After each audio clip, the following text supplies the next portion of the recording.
Dear friends, I would like to convey my warmest greetings to ILGA-Europe's 2013 annual conference in Zagreb, Croatia. The concept of the family is changing rapidly. Families are composed and recomposed in multiple ways. This is the current social reality. Recognition of family relationships has to reach beyond any traditional notion of the family.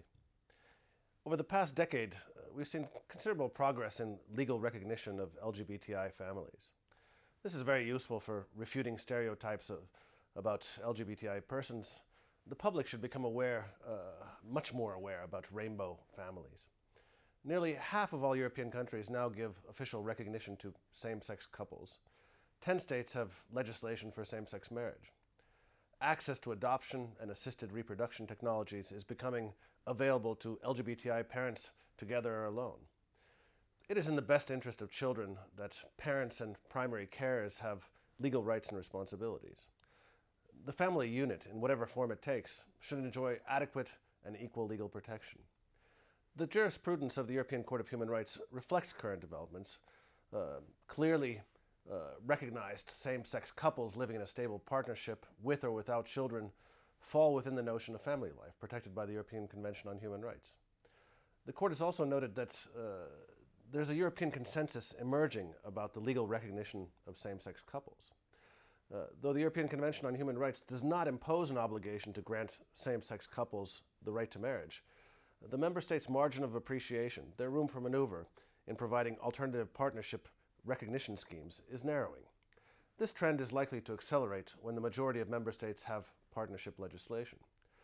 I encourage and welcome current Maltese efforts to legislate in this area and urge other member states to follow suit.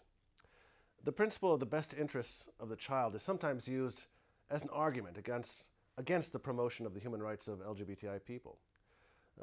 The protection of minors is ostensibly behind attempts to stop pride events and recent laws banning so-called propaganda of homosexuality.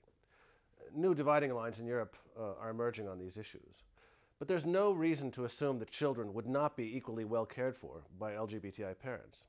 There's no scientific evidence that dissemination of information advocating a more positive attitude towards homosexuality would adversely affect minors. The best interest of the child, in contrast, is to receive relevant and appropriate information regarding sexual orientation and gender identity. Sexual orientation and gender identity should not be used as grounds to deny parental rights or restrict access to adoption procedures. Instead of silencing LGBTI activists by violating the freedoms of expression, association, and assembly, governments have the responsibility to educate the public to respect the human rights of LGBTI persons. Stereotypes and prejudice feed homophobia and transphobia.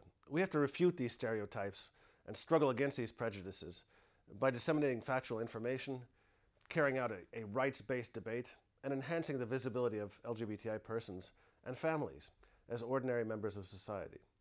Acknowledgement of the diversity of family life is essential for overcoming obstacles to this necessary social transformation. I wish you all the best in your conference and look forward to meeting many of you during my country visits. Thank you.